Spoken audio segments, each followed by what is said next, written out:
बिस्मिल्लाहिर्रहमानिर्रहीम। सवाल आया है कि आया उशर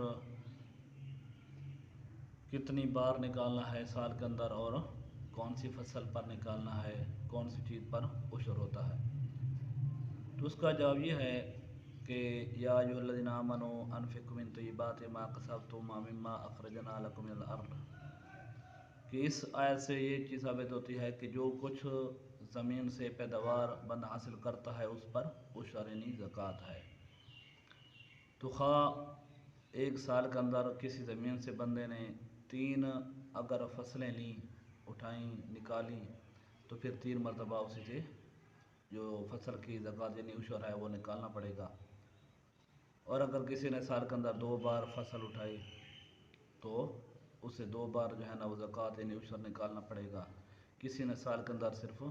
एक बार उसे ज़मीन से पैदावार हासिल की तो उसे सिर्फ एक बार। तो ये ज़मीन से जो भी पैदावार हो जिससे बंदा नफ़ा हासिल करना मकसूद हो,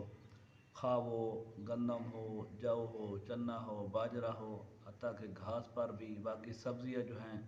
उस पर भी उशर है अपने हिसाब से। लेकिन ये है कि जिस ज़मीन को सैराब किया जाता हो आसमान के पानी से या जो है ज़मीन की नमी से वो ज़मीन सैराब होती है, या नहर के पानी से भी अगर होती है और वो मुफ्त में अगर पानी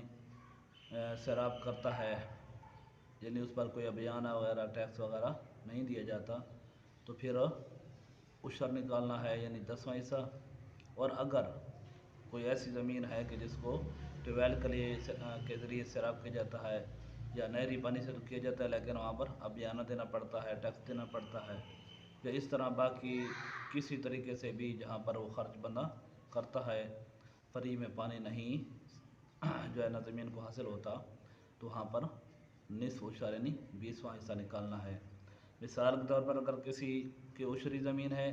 100 बोरियाँ हुई हैं तो उसमें से 10 बोरियाँ जो है वो उशर बनेगा। अगर किसी की जो है वो ऐसी ज़मीन है कि जिसको अपने पैसे से सैराब करता है तो 100 बोरियाँ हुई हैं तो उनमें से जो है 5 बोरियाँ जो है ना वो ज़कात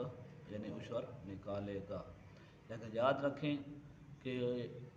पैदावार कम हो या ज़्यादा हो, हर सूरत में उशर बनता है, उशर निकालना पड़ेगा।